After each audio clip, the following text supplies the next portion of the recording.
Hello friends, welcome back to my channel Manzil online Guru. मैं Umakant Verma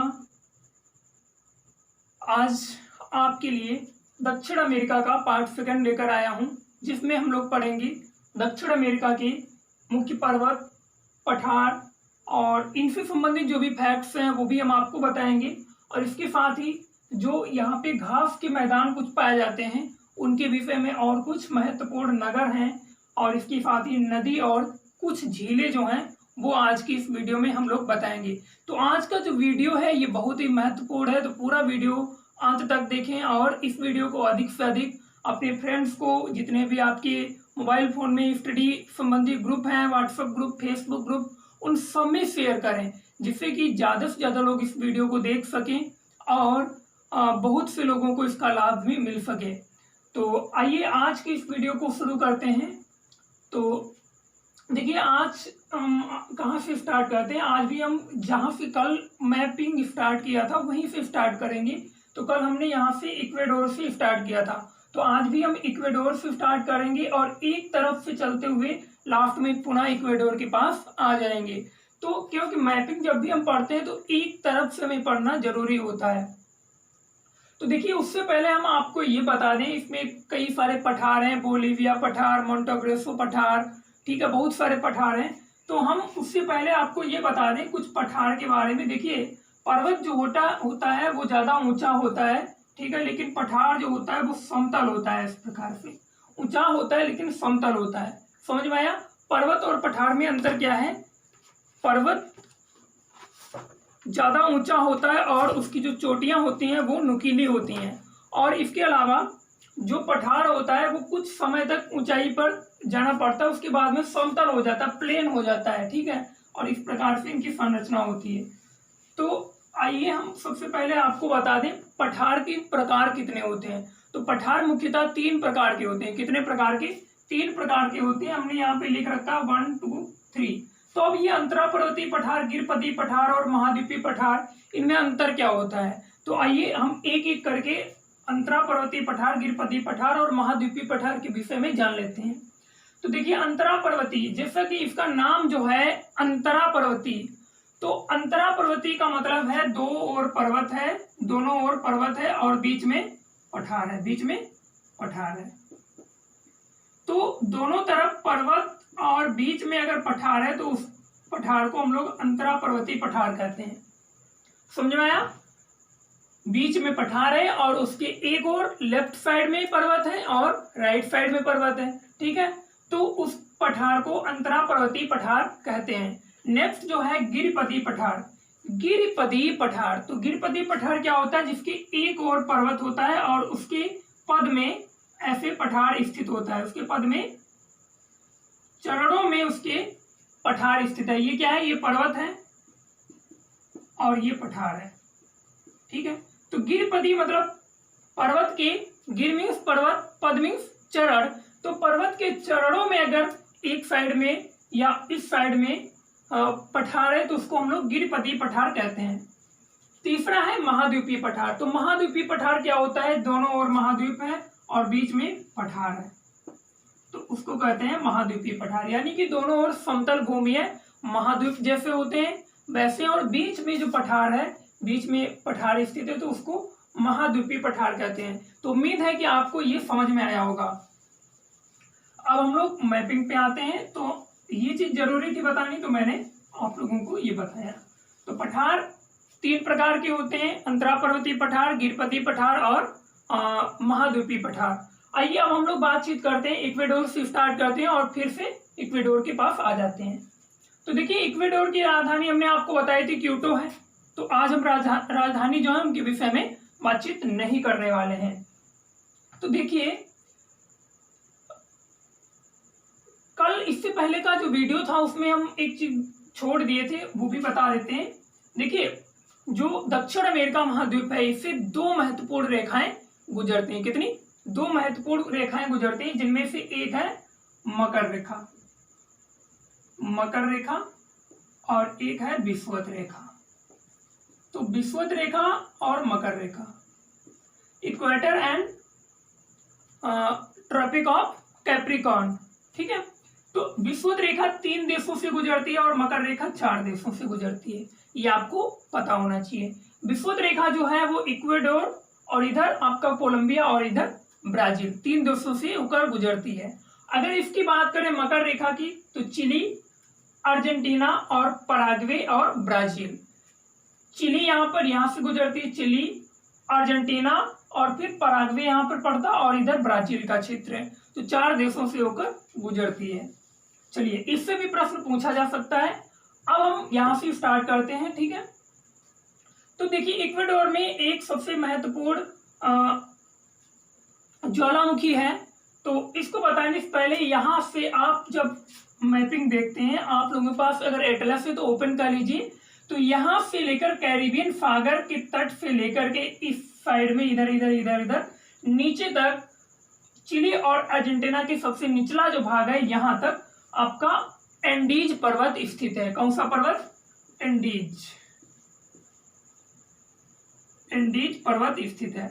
Andes पर्वत जो है ये हिमालय पर्वत के बाद में दूसरा सबसे ऊंचा पर्वत है। हिमालय के बाद में दूसरा सबसे ऊंचा पर्वत है। इसके साथ ही विश्व का सबसे लंबी पर्वत श्रृंखला है, सबसे लंबी पर्वत श्रृंखला है, ठीक है। यहां तक समझ में आया। तो एंडीज पर्वत का विस्तार इधर आपका इधर पड़ता है वेनेजुएला के बाद में कोलंबिया, पेरू, चिली और इधर तक स्थित है। इधर में आपका अर्जेंटीना में भी भाग आता है। तो देखिए, एंडीज पर्वत विश्व का सबसे लंबा पर्वत श्रृंखला है और इसके साथ ही दूसरा सबसे ऊंचा पर्वत है। इसकी जो सर्वोच्च चोटी है, इसकी सर्वोच्च चोटी है एकांकागुआ,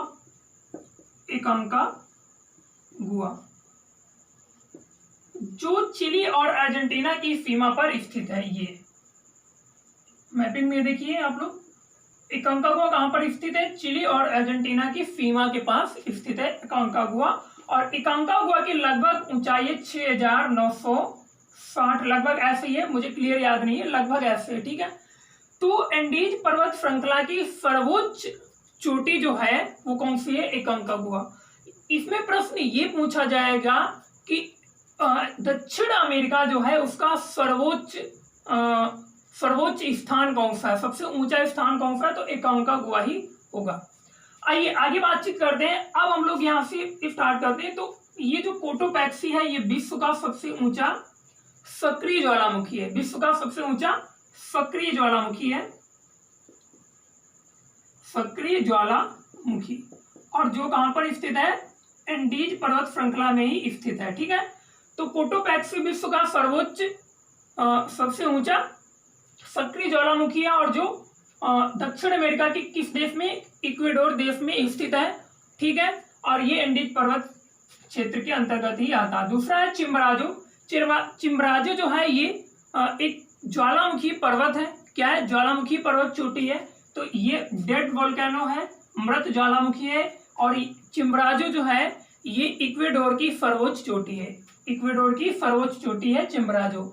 और अगर बात करें तो दक्षिण अमेरिका की दूसरी सबसे ऊंची चोटी है, ठीक है। अब हम धीरे धीरे बात आगे बढ़ाते हैं और आते हैं पेरू और बोलीविया। यहाँ पर जो देश पड़ता है, कंट्री पड़ता है, वो है बोलीविया। और बोलीविया और पेरू की सीमा पर स्थित है टिटिकाका झील। ये मैंने कल भी बताया था, तो आज भी हम थोड़ा सा बता देते हैं। टिटिकाका झील जो कि दुनिया की सबसे ऊंची नौकागम्य झील है, सबसे ऊंची नौकागम्य झील है। यानी कि ये इतनी ऊंची झील है कि इसमें नौकाएं चलाई जा सकती हैं।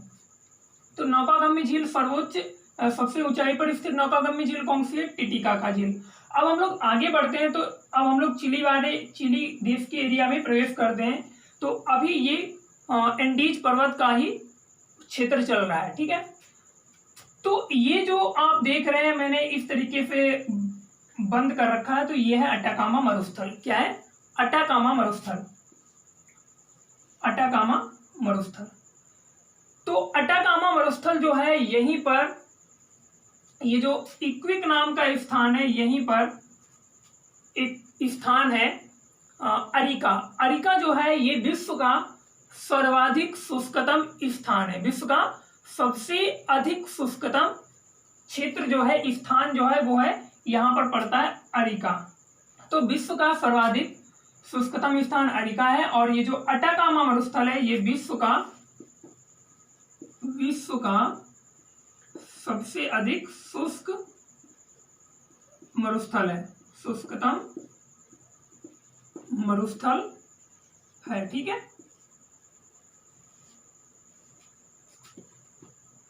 तो अटाकामा मरुस्थल विश्व का सर्वाधिक शुष्कतम मरुस्थल है और अटाकामा मरुस्थल में ही अरिका नाम का स्थान है जो कि विश्व का सबसे अधिक शुष्कतम क्षेत्र है, स्थान है। अब हम थोड़ा नीचे बढ़ते हैं तो यहाँ पर पड़ता है आपका वलपरेजो। वलपरेजो चिली की राजधानी सैंटियागो की थोड़ा ऊपर स्थित है। आप लोग मैप में देखेंगे तो दिख रहा होगा। तो वलपरेजो जो है ये जो है इधर मैंने लिख रखा ट्रांस इंडियन रेलवे। तो ट्रांस इंडियन रेलवे क्यों इसका नाम पड़ा है, क्योंकि यहाँ पर रेड इंडियन नाम की प्रजातियां पाई जाती है, तो उसी वजह से नेम पड़ा है। इसका भारत से कोई लेना देना नहीं है। तो वलपरेजो जो है ये ट्रांस इंडियन रेलवे का पश्चिमी जंक्शन है, पश्चिमी जंक्शन है ट्रांस इंडियन रेलवे का। अब देखिए यहाँ से प्रश्न आईएएस और पीसीएस में पूछा जा सकता है। तो वलपरेजो जो है ये ट्रांस इंडियन रेलवे का सबसे पश्चिमी जंक्शन है। ये जो ट्रेन है ट्रांस इंडियन रेलवे कहाँ से कहाँ तक चलती है ये पूछा जा सकता है। इसके अलावा एक दर्रा है चिली और अर्जेंटीना की सीमा पर, उसका नाम है उस्प्लाटा दर्रा। क्या नाम है? उस्प्लाटा दर्रा। तो ये जो ट्रेन चलती है ये उस्प्लाटा दर्रे से होते हुए वलपरेजो से चलती है, उसके बाद में चिली अर्जेंटीना की सीमा पर स्थित उस्प्लाटा दर्रे से होते हुए मेंडोजा में जाती है, मेंडोजा, और मेंडोजा से चलती है फिर सीधे ब्यूनस आयर्स में रुकती है आकर के।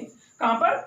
कहाँ से? वलपरेजो से होते हुए, वलपरेजो से चलती है, उसके बाद में उस्प्लाटा दर्रे से निकलते हुए मेंडोजा से होते हुए ब्यूनस आयर्स तक जाती है। तो कहाँ से कहाँ तक जाती है? वलपरेजो से ब्यूनस आयर्स तक। तो पश्चिमी जंक्शन आपका हो गया वलपरेजो और ब्यूनस आयर्स क्या है? ये ट्रांस इंडियन रेलवे का पूर्वी जंक्शन है, पूर्वी जंक्शन है। ठीक है, अब थोड़ा और हम बातचीत कर लेते हैं थोड़ा। अब आगे बढ़ते हैं तो यहाँ पर पड़ता है अर्जेंटीना के क्षेत्र में पेटागोनियन का पठार। तो पेटागोनियन का पठार जो है ये वृष्टि छाया प्रदेश है। कैसा? वृष्टि छाया प्रदेश है, जिसके कारण यहाँ पर बारिश नहीं हो पाती, जिसके कारण यहाँ पर बारिश नहीं होती है। अतः ये एक मरुस्थल भी है, यहाँ पर रेगिस्तान का निर्माण हो गया है, रेगिस्तानी प्रदेश है, क्योंकि ये इधर पड़ता है आपका एंडीज पर्वत और उसके पद में स्थित है पेटागोनियन का पठार। तो पेटागोनियन का पठार जो है ये गिरपदी पठार है। कैसा? गिरपदी पठार का उदाहरण है। यहाँ पर लोग अपनी जीविका निर्वाहन के लिए भेड़ पालन वगैरह करते हैं। क्या करते हैं? भेड़ पालन करते हैं। अब उससे थोड़ा आगे बढ़ते हैं। दक्षिण अमेरिका में जो हम जाते हैं तो अर्जेंटीना के क्षेत्र में ही पंपास घास के मैदान पाए जाते हैं, पंपास घास के मैदान पाए जाते हैं। तो पंपास घास के जो मैदान है ये गेहूं उत्पादन के लिए दृष्टि से बहुत ही महत्वपूर्ण होते हैं। यहाँ पर जो घास पाई जाती है उसी को हम लोग पंपास के नाम से जानते हैं। तो यहाँ पर गेहूं बहुत ही अधिक मात्रा में उगाए जाते हैं। ठीक है, और ये वृक्ष रहित घास के मैदान होते हैं। कैसे? यहाँ पर वृक्ष नहीं पाए जाएंगे, यहाँ पर केवल घास ही घास होती है। तो ये जो पंपास है यह कहाँ पर स्थित है? अर्जेंटीना में स्थित है। उसके बाद में आते हैं ये ब्यूनस आयर्स। तो ब्यूनस आयर्स जो है ये अभी मैंने आपको बताया था ट्रांस इंडियन रेलवे। तो ट्रांस इंडियन रेलवे जो है उसका पूर्वी जंक्शन है। इसके साथ ही मीट प्रोसेसिंग इंडस्ट्री के लिए भी ये फेमस है। अब देखिए थोड़ा आगे बढ़ते हैं तो ग्रान चाको का क्षेत्र आ जाता है। ग्रान चाको जो क्षेत्र है ये एक जनजातीय एरिया है। कैसा? ये है ग्रान चाको का क्षेत्र। तो ग्रान चाको का जो क्षेत्र है ये एक जनजातीय एरिया है।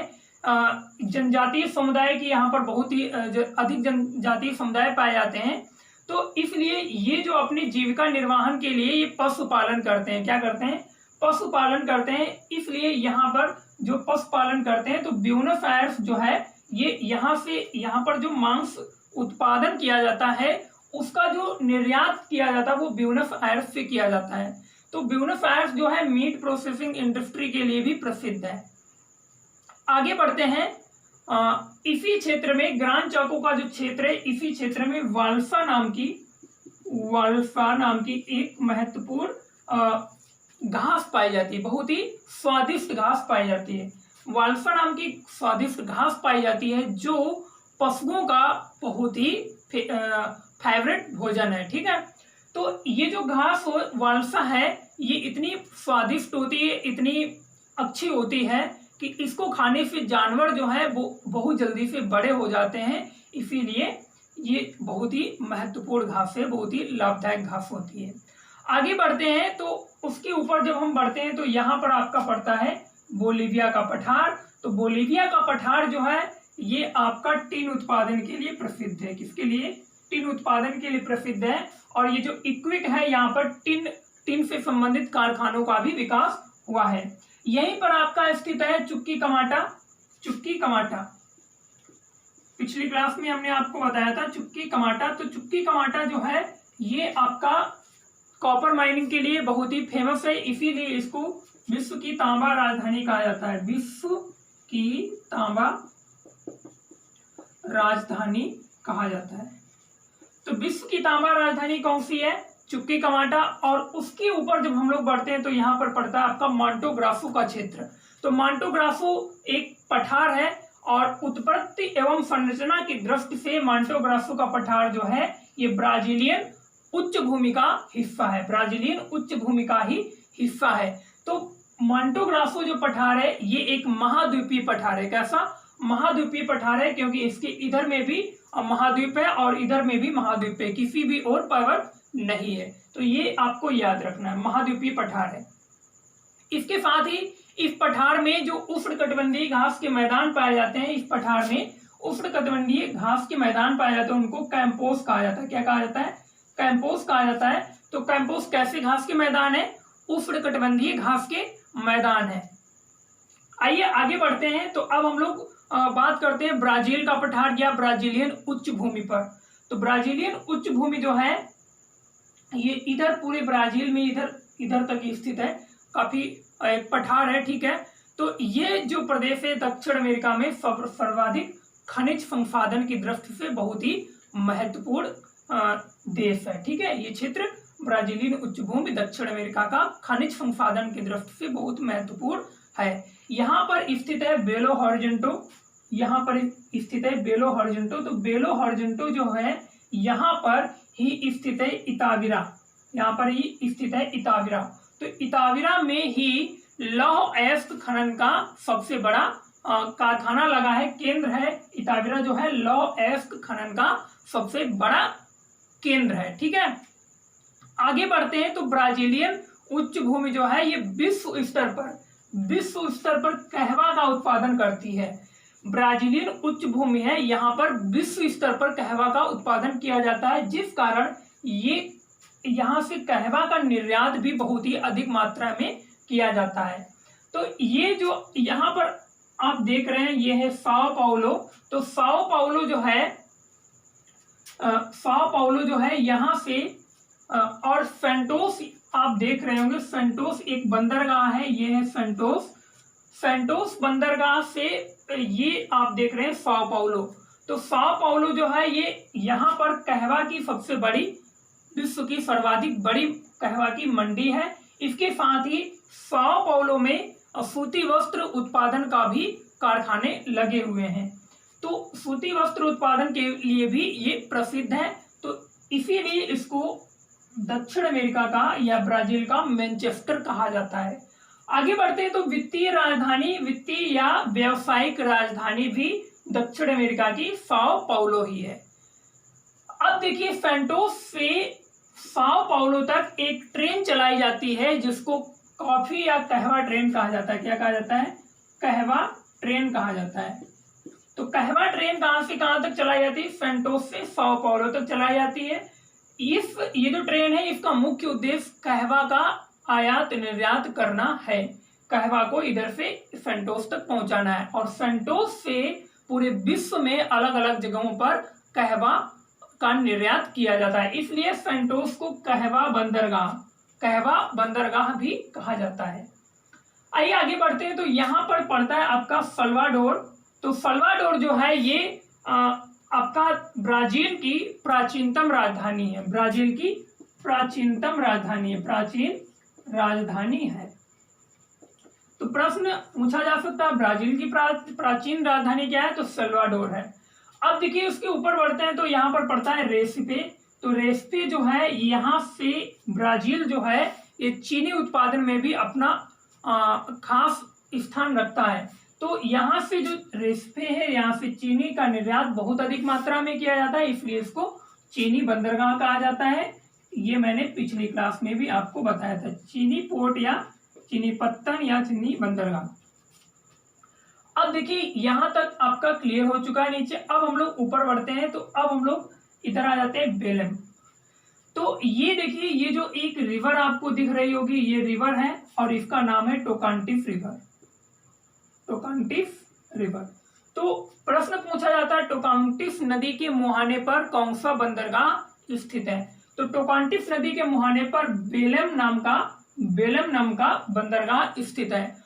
आगे बढ़ते हैं तो ये आपकी जो यहाँ से दिख रहा है, यहाँ से ऐसे ये चली आ रही और ये देखिए तो ये है आपकी अमेजोन नदी। क्या है, अमेजोन नदी, जो विश्व की सर्वाधिक लंबी सर्वाधिक बड़ी नदी है अपवाह क्षेत्र के अनुसार। अगर अपवाह क्षेत्र के अनुसार देखते हैं तो विश्व की सर्वाधिक बड़ी नदी है और अगर लंबाई की दृष्टि से देखें तो दूसरी सबसे बड़ी नदी है। तो देखिए इधर से आपकी आती है नीग्रो रिवर। अभी नीचे भी नीग्रो रिवर मैंने पढ़ा था, वो दूसरी नीग्रो है और ये दूसरी नीग्रो है। तो नीग्रो रिवर इधर से आती है और जिस स्थान पर अमेजन से मिल जाती है वहां पर स्थित है एक महत्वपूर्ण बंदरगाह और ये जो बंदरगाह है इसका नाम है मनास। तो ये कई बार प्रश्न पूछा जा चुका है, नीग्रो और अमेजन के संगम पर कौन सा बंदरगाह या कौन सा शहर स्थित है, तो मनास बंदरगाह स्थित है। अब देखिए जो मनास जो है इसी के क्षेत्र में इसके आसपास का जो एरिया है, जो घास यहाँ पर पाई जाती है उसको सेलवास कहा जाता है। क्या कहा जाता है, सेलवास। सेलवास नाम के यहाँ पर वन पाए जाते हैं। तो वो जो यहाँ पर सेलवास पाए जाते हैं ये यहाँ से रबर का उत्पादन, इस क्षेत्र में प्राकृतिक रबर का उत्पादन बहुत ही अधिक मात्रा में किया जाता है। ठीक है, तो यहाँ से प्राकृतिक रबर जो है वो मनास बंदरगाह से इधर मकापा भेजी जाती है और इधर से सीधे एक्सपोर्ट इंपोर्ट की जाती है। ठीक है, तो आगे बढ़ते हैं तो ये एक और नदी है यहाँ पर आपको दिख रही मेडिरा रिवर। तो मेडिरा रिवर जो है ये विश्व की सर्वाधिक लंबी सहायक नदी है। ठीक है, विश्व की सर्वाधिक लंबी सहायक नदी है। इसके साथ ही अमेजन नदी की भी सबसे बड़ी सहायक नदी है। तो अगर पूछा जाए विश्व की सबसे लंबी सहायक नदी तो मेडिरा रिवर ही होगी। तो ये जो अमेजन नदी है ये कहाँ से निकलती है, ये एंडीज पर्वत श्रृंखला से ही निकलती है और कहाँ गिरती है, इधर आपका पड़ता है नॉर्थ अटलांटिक ओशियन। तो नॉर्थ अटलांटिक ओशियन में गिर जाती है। इसके साथ ही प्रश्न पूछा जाता है कि अमेजन नदी के मुहाने पर कौन सा बंदरगाह या कौन सा शहर स्थित है। तो यहाँ पर स्थित है मकापा नाम का बंदरगाह और जो कि एक महत्वपूर्ण शहर भी है। अब देखिए उसके ऊपर जब बढ़ते हैं ये आपका क्षेत्र है वेनेजुएला का क्षेत्र। कौन सा, वेनेजुएला देश पड़ता है। तो वेनेजुएला में एक महत्वपूर्ण नदी है जिसका नाम है ओरनिको और ओरनिको की सहायक नदी पर यहाँ पर स्थित है एक जलप्रपात जिसका नाम है एंजिल जलप्रपात। तो एंजिल जलप्रपात किस नदी पर है, तो कैरो नदी पर है। किस नदी पर है, कैरो नदी। और कैरो नदी किसकी सहायक नदी है, तो ओरनिको